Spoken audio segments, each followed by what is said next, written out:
ও মহাব্বতের ভাই শুনো, তোমাকে একটা হাদিস শোনায়া যায়, এই হাদিসের থেকে পৃথিবীতে আর কোনো জবাব তোমার জন্য হতে পারে না। যদি তুমি নসিহত গ্রহণ করার মতো মন মানসিকতা তোমার থাকে, তাহলে তুমি মেনে নিবে। তুমি যেই কলব পরিষ্কার করার কথা বলছো, হাদিস শরীফের মধ্যে রাসূল করিম সাল্লাল্লাহু আলাইহি ওয়াসাল্লাম বলেন,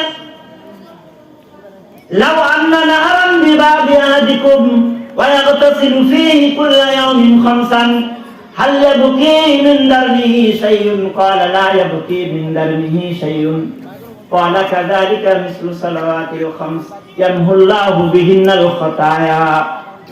মিসকাত শরীফের মধ্যে হাদিসটি এসেছে, রাসূল করিম সাল্লাল্লাহু আলাইহি ওয়াসাল্লাম বলেন, ও আমার সাহাবায়ে কেরাম শুনো, তোমাদেরকে একটা খবর আমি জানাই দেই, তোমাদেরকে একটা সুন্দর কথা আমি তোমাদেরকে বলে দেই।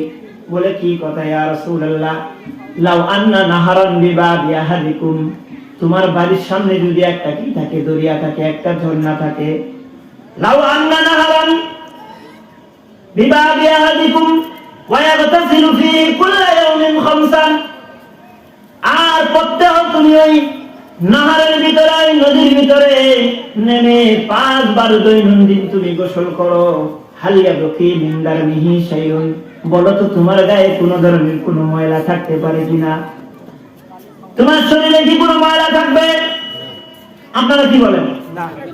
ক্বালা লা ইয়াবকি মিন দারনিহি শাইউন, ইয়া রাসূলুল্লাহ, আমাদের গায়ে কোনো ময়লা থাকতে পারে না। ক্বালা কাযালিকা মিসলু সালাওয়াতিল খামস, বলে 5 ওয়াক্ত নামাজ ঠিক ওই রকম একটি নদীর মতো, যেখানে তুমি 5 বার গোসল করলা, ইয়ামহুল্লাহু বিহিন্নাল খাতায়া, আল্লাহ রাব্বুল আলামিন 5 বার এইভাবে নামাজের মাধ্যমে, দাঁড়ানোর মাধ্যমে আপনার জিন্দেগীর সমস্ত গুনাহ খাতাগুলিকে মাফ করে দেন। বলুন সুবহানাল্লাহ।